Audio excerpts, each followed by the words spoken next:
It takes the dream.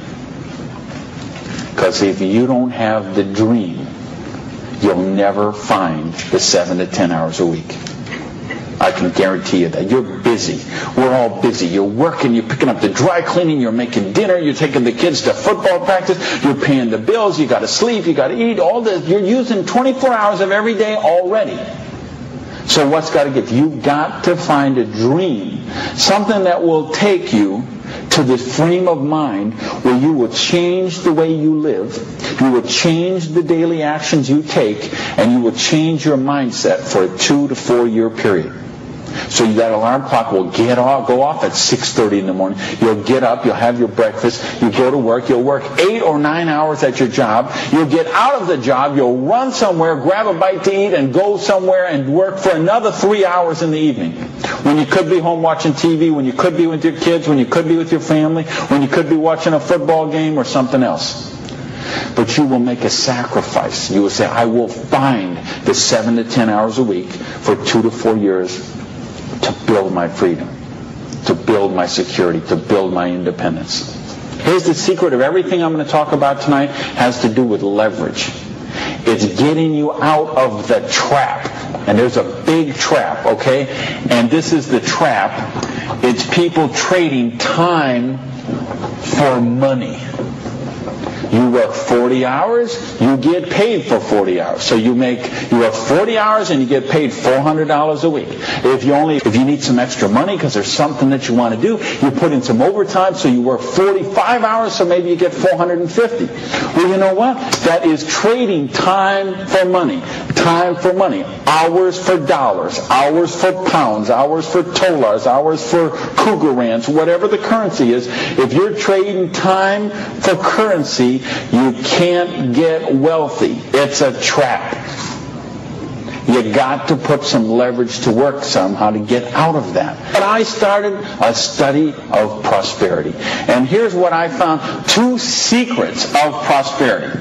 If you want to be wealthy, secret number 1, you have to be your own boss. Let me tell you a secret. I don't care how nice your boss is. I don't care how much your boss loves you and wants to help you. The truth is they have to buy you at wholesale and sell you at retail. Otherwise they don't make money and they don't stay in business. So the only way they make money off you is to buy you at wholesale and sell you at retail. So if you want to make money, you got to be able to get up in the morning, look in the mirror, and know that you're talking to the boss. And issue number 2, and this is the most important thing, which we mentioned, you've got to employ the concept of leverage.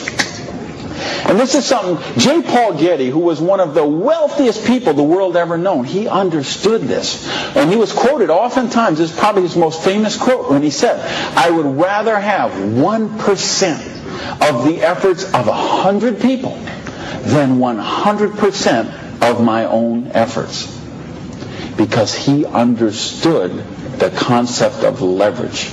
And he became one of the wealthiest people the world has ever known. So tonight, I'm going to share with you how you can employ this same concept of leverage that the wealthiest people in the world do, and it'll allow you to get your share of that kind of wealth. Now, how do you put this leverage? It's a business called network marketing, sometimes called multi-level marketing. Sometimes we call it MLM for short. What is it? It's a business that allows you to leverage the efforts of other people who have a dream and are willing to trade that 7 to 10 hours a week to get a dream. So you're going to introduce them to the business. You're going to teach them a duplicatable system that they could follow and duplicate the same results for people that they're going to introduce to the business, and create this system that everybody can follow, and everybody will get a nice chunk of the organization that is built. And because you direct your own organization, because you are your own boss, you get some residual income out of the efforts of the people that you introduce to the business. That's the leverage.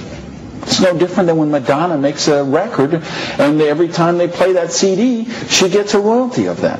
When Coppola does a movie, and that movie plays, he gets a royalty of that. This is how the average person can get leverage. See, if you got money, leverage is not a problem. You can leverage your money. You can buy stocks, bonds, invest in companies, invest in real estate, all that kind of stuff. I couldn't do that. If you could buy a franchise. If I would have bought a restaurant franchise instead of opening my own restaurant, chances are I'd still be in the restaurant business. But you know what? I couldn't afford the franchise fee. I didn't have that kind of money. Ask someone about the stock market, they'll tell you, unless you got $25,000 you can afford to lose, don't even get in the stock market. Well, I didn't have $25,000 I could afford to lose. I didn't have $25 I could afford to lose. Forget about it. So I didn't have the money to leverage. And if you got a couple $100,000, couple million you can leverage, hey, maybe you don't even need to be here tonight. But I'm speaking to the rest of you who don't have that kind of money.